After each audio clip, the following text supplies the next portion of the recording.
कहते हैं जहां से नैतिकता की रेखा मिटनी शुरू होती है वहीं से राजनीतिक स्वार्थ का सिद्धांत जन्म लेता है, और आज़ादी के बाद हमारे देश में भी ऐसा ही हुआ। और इन्हीं गलतियों को भी आज हम आपको कुछ पॉइंट्स में समझाएंगे। 26 जनवरी 1950 को भारत का संविधान लागू हुआ था, इसीलिए आप कल गणतंत्र दिवस मनाएंगे और ये बात सब जानते हैं। लेकिन इससे एक दिन पहले क्या हुआ था शायद कोई आपको बताता नहीं। आज ही के दिन यानी 25 जनवरी 1950 को भारतीय निर्वाचन आयोग का गठन हुआ था, और यहीं से एक धारणा बनी कि चुनाव जीतना ही असली लोकतंत्र है। लोग वोट दे आएंगे तो लोकतंत्र का मकसद पूरा हो जाएगा। मतदान को ही लोकतंत्र का एकमात्र स्तंभ मान लिया गया। इस गलत धारणा की वजह से नेताओं ने देश को की जरूरत से ज्यादा चुनाव जीतने पर ध्यान देना शुरू कर दिया। नेता सिर्फ एक ही बात सोचते थे, चुनाव कैसे जीतना है, चुनाव कैसे जीते जा सकते हैं। इसी के लिए रणनीतियां बनाई जाने लगी, जिसमें चुनाव जीतकर सत्ता हासिल करना ही सबसे बड़ा मकसद होता था, और उस मकसद को लोकतांत्रिक तरीके से अख्तियार किया जाता था। इससे हमारे देश के नेता चुनाव जीतने में तो माहिर हो गए, लेकिन इस चुनावी प्रपंच में देश उन लक्ष्यों से भटक गया जो आजादी से पहले उसकी प्राथमिकता थे, क्योंकि नेताओं को यह लगा कि लोकतंत्र ही चुनाव है, चुनाव ही लोकतंत्र है। इसीलिए यह बात बहुत खतरनाक हमारे लिए साबित हुई कि हमने यह सोच लिया कि जनता जो है लोकतंत्र के नाम पर 5 साल में एक बार अपना वोट दे दे और बस हम कह देंगे कि यह सब कुछ उनकी मर्जी से हो रहा है, जो कि गलत था। दूसरी बात, देश के पहले प्रधानमंत्री जवाहरलाल नेहरू को बड़ा दूरदर्शी नेता कहा जाता था। कांग्रेस आज भी कहती है कि वो बड़े दूरदर्शी थे। भारत आज जहां भी है उसमें उनकी बहुत बड़ी भूमिका है। सत्ता की गोद में बैठे बहुत सारे डिजाइनर इतिहासकारों ने यह साबित करने की कोशिश की है। आपने भी स्कूल और कॉलेज की अपनी किताबों में यही पढ़ा होगा। लेकिन हमारा सवाल यहां यह है कि जब नेहरू इतने बड़े दूरदर्शी नेता थे तो उन्होंने जनसंख्या पर कोई भी नीति क्यों नहीं बनाई, क्योंकि वही हमारी सबसे बड़ी समस्या है। उन्होंने शिक्षा पर क्या काम किया, स्वास्थ्य पर क्या काम किया, हमारे देश की न्याय व्यवस्था पर क्या काम किया, और पुलिस प्रशासन जैसे मुद्दों पर उन्होंने ऐसे कदम क्यों नहीं उठाए जिनकी देश को सबसे ज्यादा जरूरत थी। जब भारत आजाद हुआ था तब हमारे देश की कुल आबादी 36 करोड़ थी, जो आज 135 करोड़ हो चुकी है। यानी लगभग 100 करोड़ की आबादी हमारे देश में तब से बढ़ चुकी है। अगर नेहरू दूरदर्शी होते तो इस दिशा में ऐसी नीतियां लाते और आज भारत बढ़ती जनसंख्या की समस्या से इस तरह झुका हुआ नहीं होता। उन्होंने इस समस्या को ना तो समझा ना इस पर काम किया, जबकि सबसे पहली चीज जिस पर काम करना चाहिए था वो थी जनसंख्या पर नीति। इसी तरह नेहरू के शासन में शिक्षा और स्वास्थ्य के क्षेत्र में बड़े कदम नहीं उठाए गए। उनके नाम पर कुछ अस्पताल तो जरूर बने, स्कूलों के पाठ्यक्रम में उनकी कुछ उपलब्धियों को भी जोड़ा गया, लेकिन कभी किसी ने यह सवाल पूछने की हिम्मत नहीं की कि अगर नेहरू दूरदर्शी थे तो शिक्षा और स्वास्थ्य में कोई बदलाव क्यों नहीं आया। आज भी भारत में लोग अपने बच्चों का किसी मनपसंद अच्छे स्कूल में दाखिला नहीं करवा पाते। आज भी आप अपनी पसंद के अस्पताल में जा नहीं सकते, और इससे दुर्भाग्यपूर्ण बात कुछ नहीं हो सकती। एक नेता जो इस देश का प्रधानमंत्री बना है, जो जानता है मेरे देश में 36 करोड़ की जनसंख्या है, क्या वो ये रणनीति नहीं बनाएगा कि इन 36 करोड़ लोगों के लिए मुझे कितने स्कूल चाहिए, कितनी अस्पतालें चाहिए, न्याय व्यवस्था कैसी होगी, पुलिस प्रशासन कैसा होगा। और वो आज का नहीं, अगर वो अपने आप को दूरदर्शी मानता है तो अगले 20 साल की योजना बनाकर चलेगा। तो फिर हम फेल कैसे हो गए? हम ऐसा क्यों कह रहे हैं वो मैं अब आपको एक और दूसरी किताब में लिखी बातों से पढ़कर बताता हूं। देखिए, इसमें लिखा है इंडिया सिंस इंडिपेंडेंस, नाम है इस किताब का। बिपिन चंद्र साहब की किताब है, मृदुला मुखर्जी, आदित्य मुखर्जी। उन्होंने उस समय की बात लिखी है। Health services were dismal in 1943 there were only 10 medical colleges turning out 700 graduates every year. सोचिए 1943 में सिर्फ 10 मेडिकल कॉलेज थे पूरे देश में, और उसमें से सिर्फ 700 डॉक्टर्स निकलते थे एक साल में, और 27 medical schools turning out nearly 7,000 licensees. In 1951, there were only about 18,000 graduate doctors. 1951 में सिर्फ 18,000 डॉक्टर्स थे, graduates. Most of them to be found in cities. ये सब भी वो थे जो सिर्फ शहरों में काम कर रहे थे और शहरों में ही काम करना चाहते थे। The number of hospitals was 1915। पूरे देश में 2000 से भी कम हॉस्पिटल थे, और पूरे देश में जो बेड्स की संख्या थी वो थी 1,16,000, और इसमें डिस्पेंसरीज थी 6,500, जिसमें सिर्फ 7,000 बेड्स थे उन डिस्पेंसरीज में। 1951 में हमारे देश के 84% जो लोग थे वो इलिटरेट थे और the rate of illiteracy being 92% among women. ये हालत थी हमारे देश की। हालांकि हम उससे काफी आगे निकले जरूर, लेकिन हम सिंगापुर जैसे नहीं बन पाए, दक्षिण कोरिया जैसे नहीं बन पाए, ऑस्ट्रेलिया जैसे नहीं बन पाए। और ये 3 उदाहरण मैंने आपको आज क्यों दिए हैं, इसके बारे में हम थोड़ी देर में आगे बताएंगे। आजादी के बाद भारत की न्याय व्यवस्था में सुधार की सबसे ज्यादा जरूरत थी, लेकिन यह सुधार सिर्फ नेताओं के निजी जीवन में आया। आज भारत में अदालतों पर 3 करोड़ 65 लाख से ज्यादा केसेस पेंडिंग हैं। सबसे अहम, इन मुकदमों को निपटाने में वर्षों लग जाते हैं। वेटिंग लिस्ट है 20-20 साल की।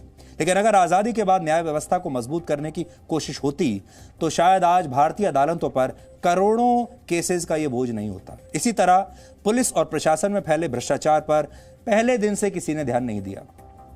इससे हमारे सिस्टम में रिश्वतखोरी की ऐसी प्रथा शुरू हुई जिसने आम आदमी में असंतोष और अविश्वास को बढ़ावा दिया। और आज हमारे देश के लोग पुलिस थानों में जाने से डरते हैं। सरकारी दफ्तरों में उन्हें अधिकारियों की जेब गर्म करने के लिए कहा जाता है और हमें लगता है कि सिस्टम के डीएनए में ये बेईमानी आज़ादी के बाद से ही आ गई थी और किसी ने इस बेईमानी को हटाने की कोशिश नहीं की।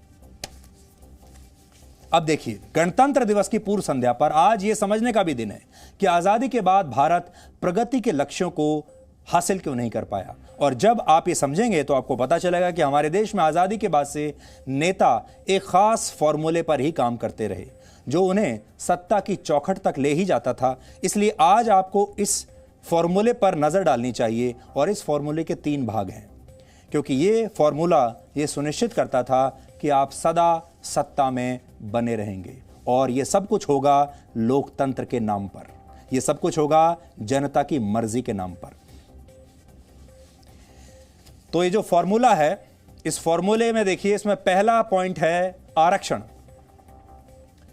भारत में संविधान में आरक्षण की व्यवस्था सिर्फ 10 वर्षों के लिए की गई थी और यह तय किया गया था कि 10 वर्षों के बाद इसकी समीक्षा की जाएगी और इसी पर आगे बढ़ते हुए इसे खत्म कर दिया जाएगा। लेकिन नेताओं ने आरक्षण का इस्तेमाल असल में कमजोर वर्ग के लिए नहीं, बल्कि अपने चुनाव में इस्तेमाल करने के लिए, चुनाव में जीतने के लिए इस्तेमाल करना शुरू कर दिया। और आज आरक्षण किसी भी नेता के लिए उसका मनपसंद टॉपिक होता है, मनपसंद टॉनिक होता है। और आरक्षण आज पिछड़ों के लिए नहीं है, आरक्षण है चुनाव जीतने के लिए। इसीलिए तो यह जाता नहीं।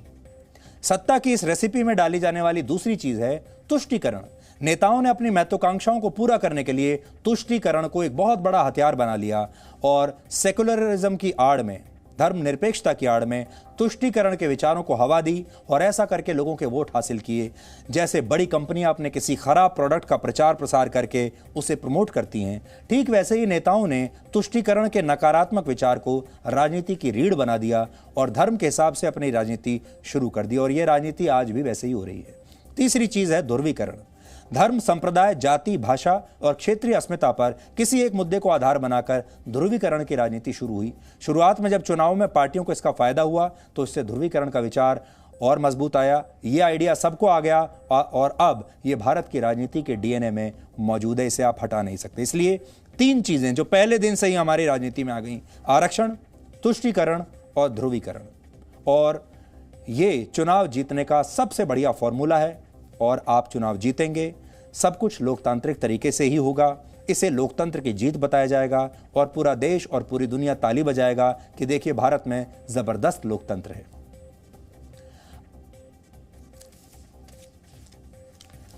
अब हम आपको यहां पर संविधान के निर्माता डॉक्टर भीमराव अंबेडकर की कही हुई कुछ ऐसी बातें सुनाना चाहते हैं जिन्हें सुनने के बाद आपको पता चलेगा कि कश्मीर की समस्या और मुस्लिम तुष्टीकरण की जड़ में कौन है और यह कब से शुरू हो गया था। देखिए आप, अंबेडकर ने नेहरू का यह सच लोगों को बताया था और मैं उसी के कुछ अंश आज आपको बताता हूं। वो उनका जो भाषण है, मशहूर भाषण है, जिसमें वो कह रहे हैं, I will now deal with the matter which led me finally to come to the decision that I should resign. It is the treatment which was accorded to the Hindu code. The bill was introduced in this house on the 11th April 1947. After a life of 4 years, it was killed and died unwept and unsung. ये अंबेडकर कह रहे हैं जब वो इस्तीफा दे रहे थे. It was killed and died unwept and unsung. I yield to none. not even to the Prime Minister, in my desire to give the Muslims of India the utmost protection wherever and whenever they stand in need of it. But what I want to know is, are the Muslims the only people who need protection? उस जमाने में आप सोचिए, B.R. Ambedkar पूछ रहे हैं संसद में खड़े होकर कि क्या इस देश में सिर्फ मुसलमानों को ही प्रोटेक्शन चाहिए, बाकी के जो नागरिक हैं, बाकी के धर्मों के जो लोग हैं, क्या उन्हें सुरक्षा नहीं चाहिए? Are the scheduled castes, scheduled tribes and the Indian Christians not in need of protection? क्या कि जो कि बाकी के जो अल्पसंख्यक हैं, शेड्यूल्ड कास्ट हैं, शेड्यूल्ड ट्राइब्स हैं, जो क्रिश्चियंस हैं, क्या उन्हें प्रोटेक्शन नहीं चाहिए? What concern has he shown for these communities? So far as I know, none, and yet these are the communities which need far more care and attention than the Muslims. और ये बात जो वो बोल कर गए, ये आज भी मैं आपसे पूछता हूं कि हमारे देश में अल्पसंख्यक तो बहुत सारे वर्ग हैं, एक धर्म अल्पसंख्यक नहीं है। हमारे देश में बहुत सारे धर्म हैं जो अल्पसंख्यक हैं, जो मुसलमानों से भी बहुत कम है, बहुत छोटे हैं, संख्या बल में उनसे भी बहुत कम है। मुसलमान तो हमारे देश में 20 करोड़ है, लेकिन कितने ऐसे धर्म हैं जो कि 20 करोड़ नहीं 2 लाख भी होंगे। पर क्या वो ये कहते हैं कि वो असुरक्षित महसूस करते हैं? क्या वो देश से नाराज रहते हैं? क्या वो अलग देश चाहते हैं? ये बड़ी बात है और यही डॉक्टर अंबेडकर अपने इस भाषण में कहकर गए हैं। कितनी बड़ी बात वो बोलकर गए हैं। ये दुख है कि मैं आप सबसे ये कहूँगा कि आप भी थोड़ा रिसर्च कीजिए। और डॉक्टर अंबेडकर ने जब अपना इस्तीफा दिया था, अपना इस्तीफा देते समय 27 सितंबर 1951 को उन्होंने क्या कहा था, ये आज देश के हर व्यक्ति को, हर नागरिक को जरूर पढ़ना चाहिए। और आपको ऐसा लगेगा जैसे डॉक्टर अंबेडकर ने उस समय 1951 में ही ये देख लिया था कि 2021 में क्या होने वाला है, वर्ष 2000 में क्या होने वाला है, अगले 70 साल इस देश में क्या होने वाला है, वो 1951 में ही भांप गए थे। और उन्होंने ये कह दिया था कि मैं इस सब का हिस्सा नहीं होना चाहता। अंबेडकर ने नेहरू का ये सच दुनिया के सामने रख तो दिया। इस सच की उन्हें बहुत बड़ी कीमत चुकानी पड़ी। अंबेडकर देश के वित्त मंत्री बनना चाहते थे, लेकिन उन्हें कानून मंत्री बनाकर छोड़ दिया गया। और जब कानून मंत्री के तौर पर वो हिंदू कोड बिल संसद से पास कराना चाहते थे, तो वो भी उन्हें नहीं करने दिया गया। वो भी इन्होंने लिखा है इसमें। तब उन्होंने ये कहा था कि नेहरू ने ये बिल पास नहीं होने दिया। इस सच की वजह से ही डॉक्टर अंबेडकर का राजनीतिक करियर हमेशा के लिए समाप्त कर दिया गया। उन्हें चुनाव में भी हरा दिया गया और इस तरह वो गुमनामी में चले गए। और फिर 1956 में उनका निधन हो गया। वही डॉक्टर अंबेडकर जिनके नाम पर न जाने कितने नेता आपसे हर साल चुनाव में वोट मांगते हैं और हमारे देश के करोड़ों लोग उनके नाम पर वोट दे भी देते हैं। लेकिन एक बार ये तो पढ़ लीजिए कि डॉक्टर अंबेडकर अपने इस रेजिग्नेशन स्पीच में क्या कहकर गए थे। ऐसा नहीं था कि उस समय हमारे देश के नेता दूरदर्शी नहीं थे। हमने आपको बहुत सारे भाषण और बहुत सारे लोगों नेताओं के बारे में बताया। ये सारे नेता दूरदर्शी थे। ये समझ गए थे कि हम कहाँ गलतियां कर रहे हैं और ये गलतियां आगे चलकर हमें कितनी महंगी पड़ेंगी। डॉक्टर अंबेडकर दूरदर्शी थे, वो समझ गए थे। अभी भी हमने आपको जो बताया, श्यामा प्रसाद मुखर्जी दूरदर्शी थे, समझ गए थे। लेकिन नेहरू ये कहते रहे कि आप सबको कुछ नहीं पता, दूरदर्शी इस देश में एक ही है और वो हूं मैं। और नेहरू ने इनमें से किसी की बात नहीं मानी और आज हम इस स्थिति में खड़े हैं।